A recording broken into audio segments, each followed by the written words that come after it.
What's up YouTube, welcome to the video. We are getting some more work done on the Ibanez SR300.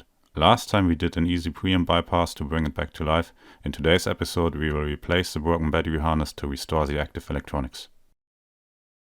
Let's have a look at the old one. Certainly has seen better days, most likely one of the solder joints inside broke.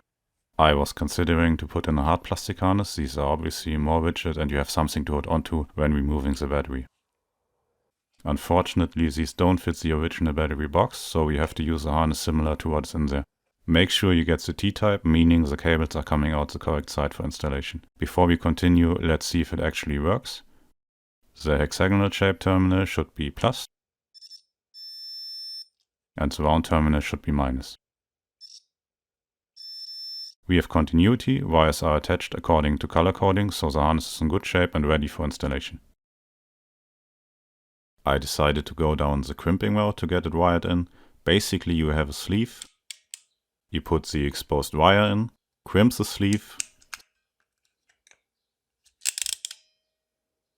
Same on the other side and you should end up with a good and lasting connection. I bought two tools for the video. First one is the cheapest I could find, this clocks in at €20. Comes with a tool, locks and stays in place as you crimp, and a bunch of different connectors. Take a look inside. There's plastic debris, you can't even see the actual spacer in there because this one is completely flat.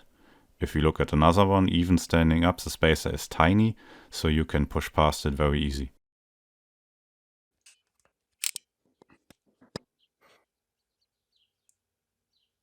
Let's give it a little tug. And this one actually holds up pretty well. The other tool I bought is made by Knipex or Gustav Putsch KG, which is German and means way too much money. You can get the tool and the connectors you need for the job separately. They will sell you 100 connectors at a time, very convenient. But after all, this will set you back around €40 compared to over 90 for the tool set. No plastic debris inside, the spacer is huge, so you can tell if the cable is heated correctly. The tool comes with a wire cutter, wire stripper, all that good stuff. Let's give it a little tug. I'm going to use the Knipex tool for the repair. The connectors are just better, only downside is you have to use more force squeezing it compared to the other tool. It's always a good idea to get some spare wire and to do a rehearsal before working on your guitar, just to get a feel for it and to be sure that the tool does what you want it to do.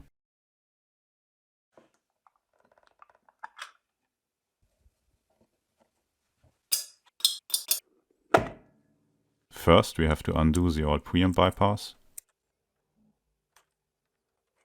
This connector goes back into the input. The other one we will not plug back in for now, it lives in the BEQ3 output, which is the upper one. We just move the pin header so we can check for continuity on B+. Let's cut the old harness.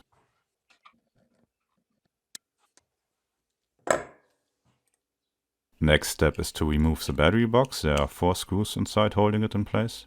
I do believe it's necessary, otherwise you will have a hard time pushing the new cables through.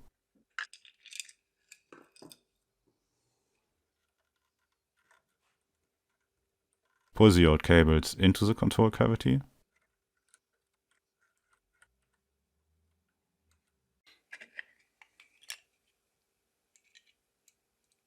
Now let's put the new harness in. You can give the wires a little twist to make it easier.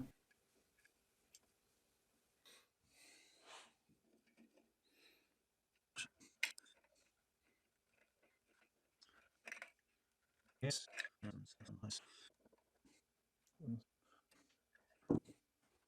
Still takes a bit of patience to get them routed. Now we can tighten down the battery box again.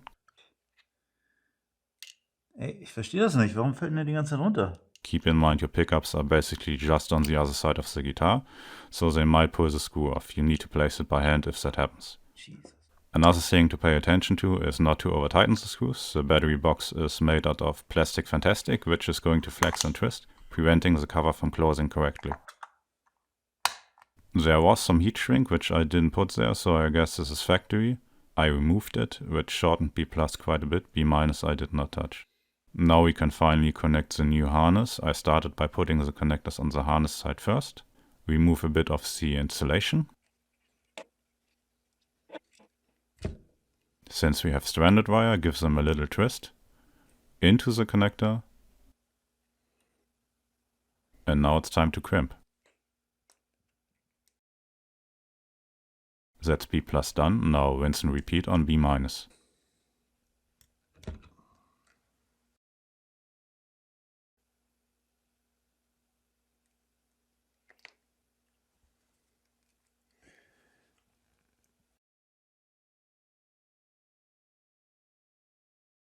Now we just need to connect the old wiring we pulled into the cavity earlier according to color coding. So for B plus we connect the red wires.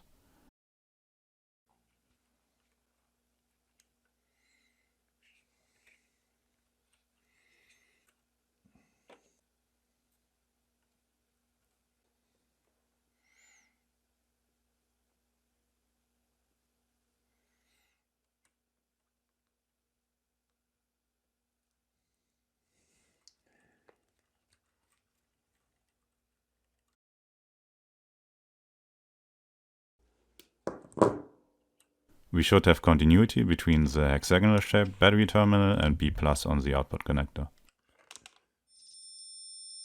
That's the sound we want to hear. The connector can go back in.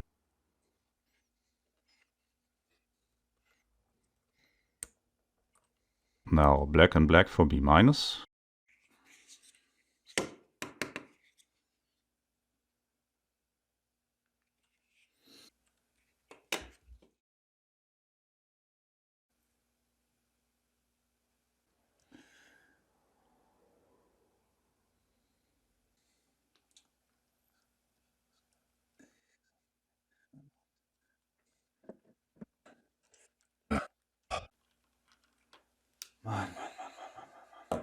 We should have continuity between the round battery terminal and where the cable is soldered to the output jack. And that's the job pretty much done. All that's left to do is to reinstall the cover and to put in a fresh battery. And you can be just like me and fight with it for about 5 minutes, like an idiot. Or you push the side where the harness attaches home first. Na, endlich. So the battery ends up seated correctly and you can actually close the cover. Thank you for watching.